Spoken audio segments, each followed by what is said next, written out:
Welcome back, David. Oh, it's great to be see back. you. Yeah. Hey, I'm trying to imagine your first lessons with Reverend Gary Davis. Do you remember those early days of going to see him? Yeah, the first time I went to see him, he was living in the Bronx. Yeah. And he was living in kind of a shack in between two high-rises. And then at some point, Peter, Paul, and Mary recorded his version of Samson and Delilah, and they made sure that it was copywritten in his name. Oh, wow. And that gave him enough money to move out to a nice little place in Queens. And Yeah. at the end of the line, I used to go out there. Yeah. So how did you get there? Did you take the train or did you go? I took the subways. Yeah. Yeah. Yeah. For And hours. And how long would the lessons last? All day. All day. Oh, yeah. And Annie, his wife, would cook food. And Yeah. yeah. How much did it cost? $5. Yeah. Bring the money, honey. That's what the Reverend said. Yeah. Yeah. When Did I he- first asked him, he said, $5. Bring the money, honey. And when you got to the lesson, did he ask for the money first? No. No. No. And after a while, he said, I don't want to take the money. I want you to lead me, because he was blind, lead me to church and to concerts. And so I got to do that. Oh, wow. Wow. So tell me a couple of the things that have stuck with you over the years that you learned from him. Oh, boy. For one thing, I play with all 5 fingers, including my thumb on my left hand. And I learned that from him. Yeah. And then he used to use these neat rolls where he'd use, it would either be thumb, finger, finger, thumb, finger, finger, or thumb, thumb, finger, thumb, thumb, finger. But maybe the best thing I learned was how much I loved to be in African American churches and how at home the parishioners always made me feel. Wow. So after a while, I started going to other churches, and I really enjoyed the preaching, and it informed my guitar playing. Wow. Because if you listen to B.B. King, his tone, he said many times, is him trying to duplicate the sound of Lonnie Johnson's acoustic. His choice of notes is his own, but his phrasing is a preacher's. And my favorite blues players, Yeah. they play like preachers preach. They'll find a point where they'll make you just really want to hear what comes next.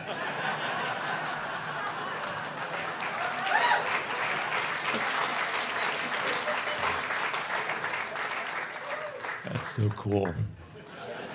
So, and how old were you when you started taking lessons from Reverend Gary Davis?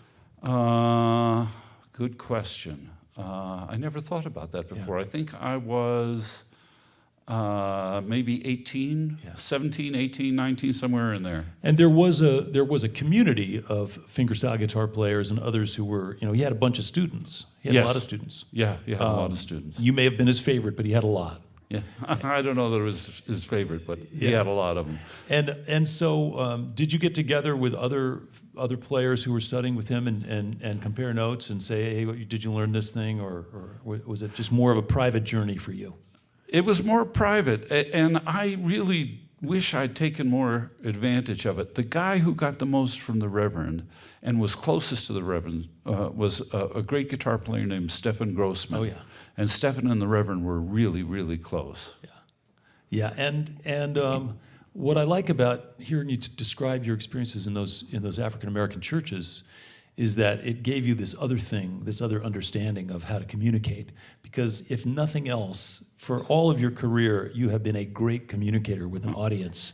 Not to diminish your singing or your playing or whatever, but you really have you started, I saw you play, I think before your first record came out, and you already had this kind of confidence on stage that I'm sure came from seeing those preachers and seeing, a lot of people play too. Could have, Yeah. yeah. Anyway, it probably also came from practicing. Yeah. Yeah, but now the first concert that I ever did was in the church on West 4th Street. And I discovered something. I was an accompanist for everybody, and here I was singing. And when it was time to play a solo, that was no problem for me. Then when it was time to sing again, I couldn't find the English language. I really couldn't. Wow. And so there I was standing there embarrassed, so I played another few choruses, until I could figure out speak English and remember the lyrics. Were you taking some of those good folky drugs at the time? And No, not at that time. not at that time. No. Let's be clear. Yeah. So there's a great quote that you include in the liner notes on your new record from Johnny Gimble, who's a famous Texas fiddler player who played with Bob Wills and many others. And do you want to share that with us? Yeah, Johnny Gimble said, "There's really only two songs, the blues and the Star-Spangled Banner."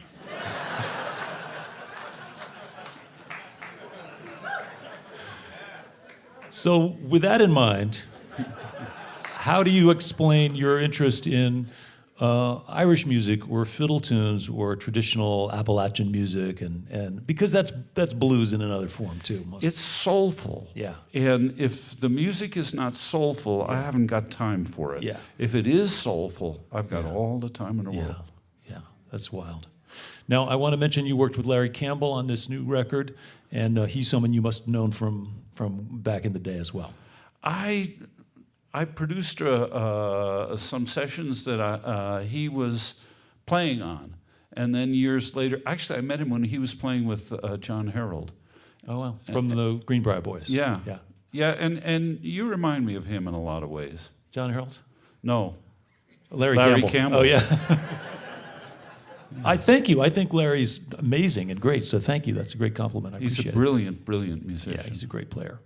And also, didn't he study a little bit with Reverend Gary Davis? Or No. he didn't? No, he but certainly listened paid to the attention records. to it. Yeah. He can play that stuff in Yeah. an amazing way. He plays Gary Davis stuff in different keys, Oh, wow. and it still sounds like the Reverend. Wow. That's amazing to me. Well, you are out touring, working hard, playing with a band out on the road, and I know you took a breather. Are you still running the violin shop? Oh, yeah. Yeah. Yeah. And that's a pretty good enterprise. It's in Wilmington, Delaware. Uh-huh. You've been doing that for a long time now. 14 years. Yeah. Yeah. I remember the emotional reaction to your farewell concert at your first farewell concert at the Philadelphia Folk Festival. Yeah. A long time ago. Actually, I wasn't booked there. I had played my last show, which was in Central Park. And then the festival was going on, so I went down there and I played, one last. Yeah. But it's great because what you've explained, and whether that comes directly from you having sort of studied with Reverend Gary Davis, or just being such a good, a student and an astute listener who, as you say, looks for the soulful connection in any kind of music. You made a soulful connection with your audience to the point where this was a really big deal when you said, "I'm going to hang it up," and people were really emotional about it. It was, and there are very few ways that musicians can measure our success. I don't think we're competitive in nature to measure against each other or whatever, but certainly to sell records, sell tickets, all that stuff. But the real thing is to connect with the crowd. I didn't know that people were upset that I stopped. This is the first time I've ever heard that. But thanks. I played the show right before you at the Philadelphia Folk Festival, and I watched, and I just thought, man, someday I want to have a kind of emotional connection with an audience like that guy. It was really awesome. I've been lucky. No, you put in your time, and you've been sort of like the Forrest Gump of music, also. Yeah, that works on a few levels. When you can't find the English language, maybe that's it. No, listen, David, I'm happy that we've been able to spend as much time as we have over the years. Really glad you're back, and congratulations on a new record, and let's get back to some more music. Anything else we need to know about what's going on with you? No. No? You might become a grandpa at some point in the future. Yes, I might. Yeah. We're looking forward to that. Yeah. Yeah. Yeah. Well, anyway. You're a grandpa already. Yeah, I got a couple of those. Yeah. Yeah. One more thing we can share. I will say one thing that most people, a lot of people who know me know that I started out working as a guitar repair person at a music store. And because I started working on guitars, I started getting guitars that needed help at a good price and then fixing them up and keeping them. And so I've kept a lot of guitars over the years. So I have a bunch, and my inspiration for having a bunch of guitars and other instruments comes from the back cover of David Bromberg's first record. If you ever get a chance to look online and see Bromberg's first record, the back cover is a picture of him in a room surrounded by like 50 great instruments. Well, it wasn't 50, no. No, well, 20 anyway. Maybe 10, 15. Yeah. But I saw it as 50, and I thought I need 50. Okay. No, but in any event, this is a great thrill to have you back on the stage here at eTown, and we got a lot more music to get to. Thanks. Welcome back, if you would, along with his band, David Bromberg.